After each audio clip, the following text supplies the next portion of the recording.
blueprints for family meals. My name's Judy Siebert, and I'm a dietitian, and today I'm joined with a special guest, Darlene. Could you please introduce yourself? Hi Judy, my name's Darlene Bookmanic and I work for Blueprints. So I understand you're in charge of a whole bunch of kitchens and a whole bunch of cooks, is that correct? I am. We have approximately 600 children that we service, and we have 15 cooks who make homemade delicious meals for children. Oh, those lucky kids. Well, today we're going to make a homemade meal that I hope maybe at home you could try. In the wintertime, don't you love soups? I love soup. It's one of my favorite meals. And it brings people to the table. Soup slows down the pace of eating.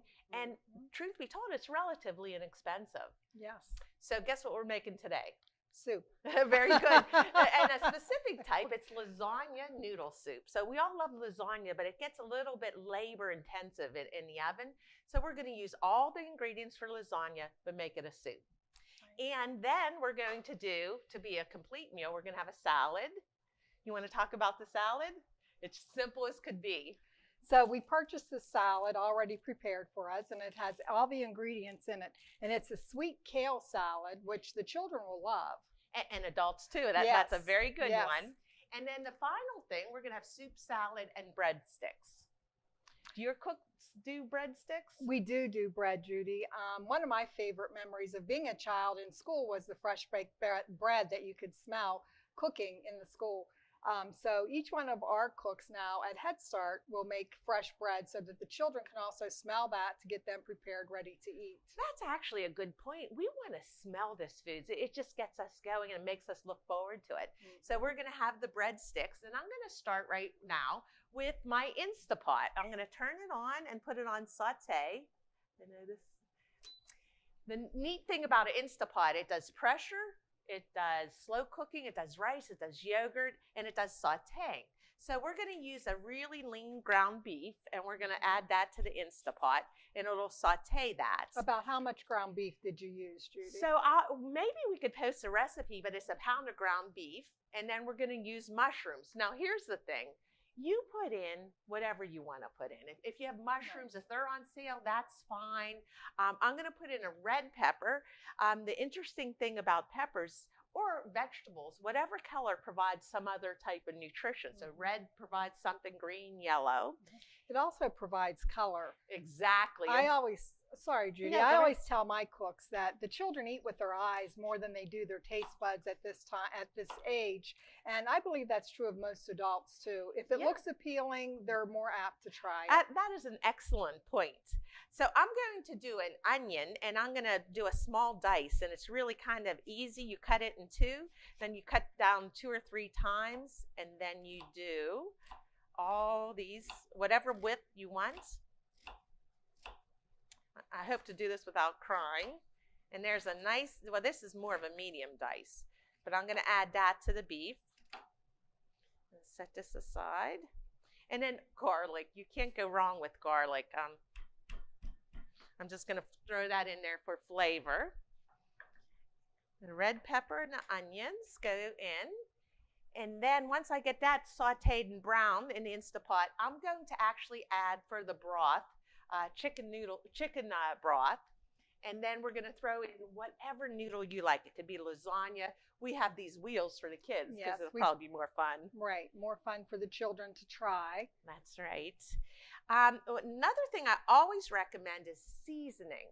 You know, sometimes we get a little bit chintzy on seasoning, and I get that. We want to watch salt.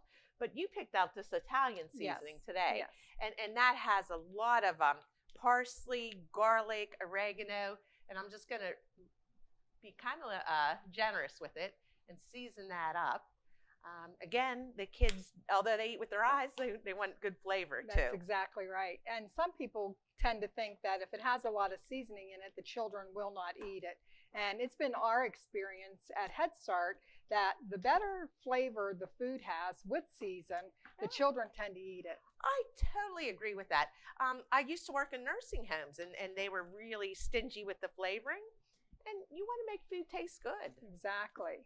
All right, this is sauteing nicely. And if you want to, we could go ahead and make the salad now.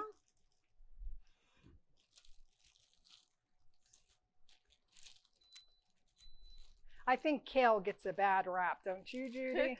Well, kale, bite for bite, ounce for ounce, it's the most nutritious green out there. So, and this isn't overwhelming. It's mixed in with other things.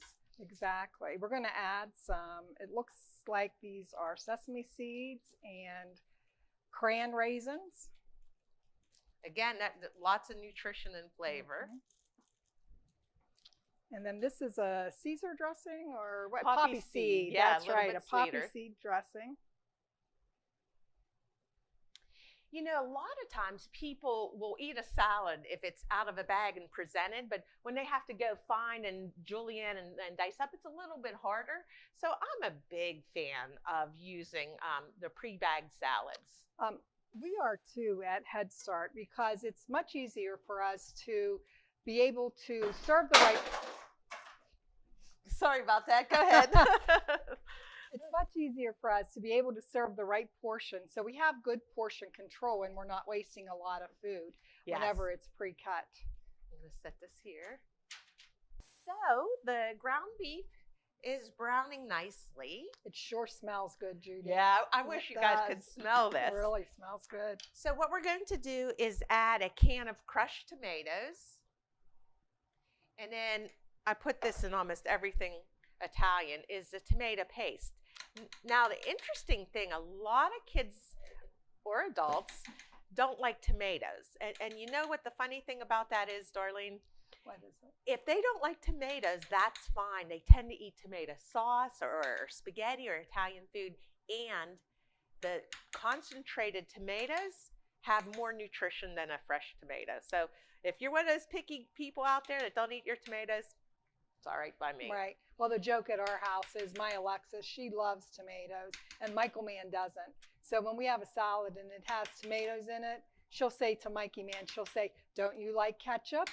And most children do like ketchup. Yeah, that's true. Yeah. But you know what? It's okay. We all have our preferences and tolerances. So I hang loose about what the kids eat. I really do. And eventually, sooner or later, they tend to come around and expand their palate. We do find that at Head Start a lot with our children. Our children will come into our program and they're not used to maybe having a family meal. Yeah. They're not used to the different types of foods, what they look like, the different colors or flavors.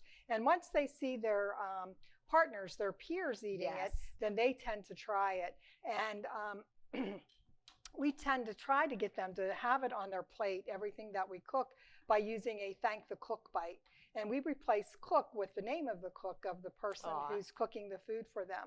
So in Carmichael's, for example, we would say, thank Miss Lori by taking a bite of the food. And then that way they get to try it. But of course, if they don't want to take a bite, they don't have to. Absolutely. But eventually they do. Yeah. And one of the nice things I like about living in Greene County is I'll see the children in the stores and their parents will come up to me and they'll be like, "Miss Darlene, she wants little trees. What are little trees?" And of course that's broccoli. Very good. And then we get to converse about the different types and different ways of making the broccoli. Excellent. What a nice way to thank the cooks. Very gracious. Yeah. So now I'm going to add whatever brand of chicken broth. I've even used beef broth in here. Again, be creative. You don't have to stick to the recipe. Use what's on hand. Use what's on sale. Go through your cupboards every now and then and decide, what am I going to cook with what's in here? So I'm going to add that.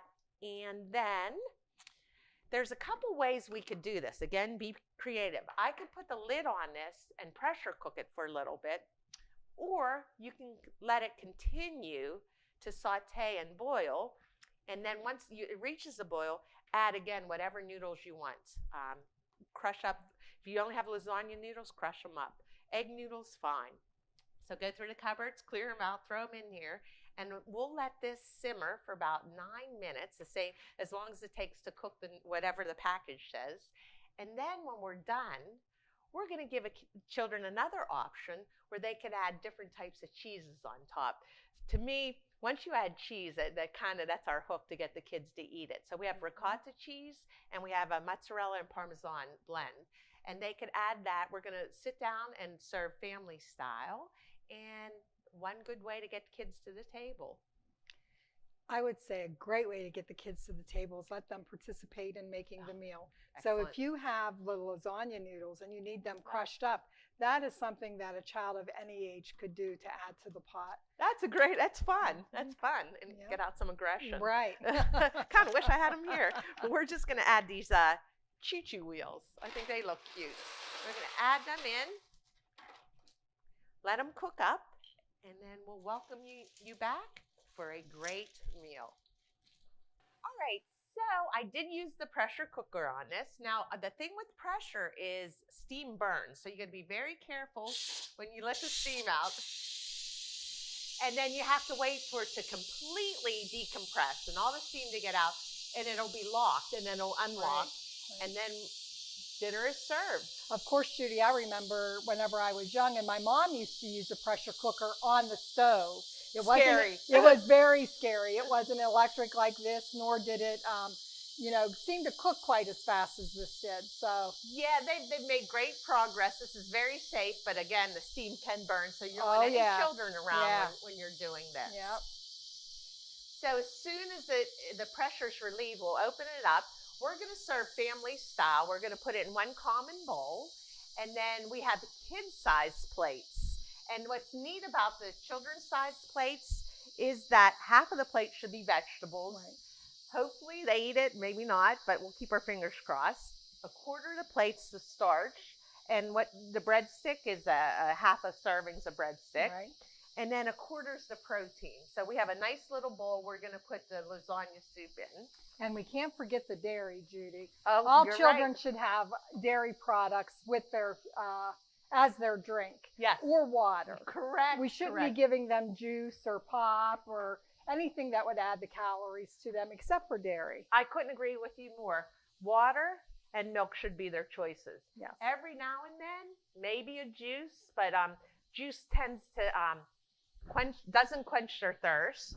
It adds calories and it increases their propensity for sweets. So yeah, you're And right. it makes them feel full when they're hungry minutes later. I know that when our kids have juice at home, they're hungry like 15 minutes to 20 minutes after we eat a meal because they filled up on juice. Yeah. So we try not to do that. And never soda. And it's not really good for their teeth either. Oh no, not at all. Yep. All righty. So I think we're almost about done on this. I'm going to turn this off. Again, I can't tell you how good it smells. I'm anxious to see how it looks. Did we mention the toppings yet? Do you want to? No, yes. So they may not want to eat the soup just as it is. They may want to add in their favorite topping. Today we have mozzarella cheese, which most children like mozzarella cheese because it's found on pizza, and they all love pizza. And we also have the ricotta cheese, which also looks nice, and it'll melt in the soup. And as you stir it, it just becomes such a different, creamier texture to it. Well, speaking of creamier, the recipe we're going to post calls for a little bit of half and half in there. And if you don't have that, you could use milk. And if you don't have that, don't add anything at all. It's good just as it is. And you know, Judy, we have a cook who uses half and half all the time. And he just swears by it for the children. He says that he can get them to try any food as long as he puts half and half in it. Probably okay, but as we get a little bit older, we worry about the pipes clogging. Yeah, so exactly. We'll go a little bit easy on that. All right, there we go. Oh, wow. It looks good. Looky there. Yeah. That does look good. So I'm going to give this a good stir. Oh, it looks done perfectly. I'm going to go ahead and put it in a bowl. And then what do you think? We sit down and have a nice meal. Sounds good to me. All righty. All right, Darlene, the proof, as they say, is in the pudding. You ready to try some? I can't wait, Judy. All right, I'll dish it out, and then you could add to it whatever you care to add. There's your serving. Okay. I think I'll try some Parmesan cheese. Well, then I think I'll try some ricotta. Good. We'll mix it in. It's very hot, so we got to let it cool.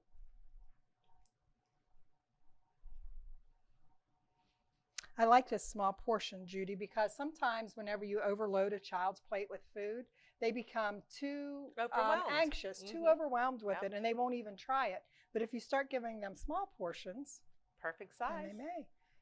Here Salute. we go. Mhm. Delicious. Delicious. It's excellent. In fact, I think I'll have more than one bite. Well, thank you so much for joining us for our first installment of Blueprints for Family Meals, and I hope you stay tuned because more episodes are coming. Thank you, Judy. This is good. You guys want some? Yay. Brilliant.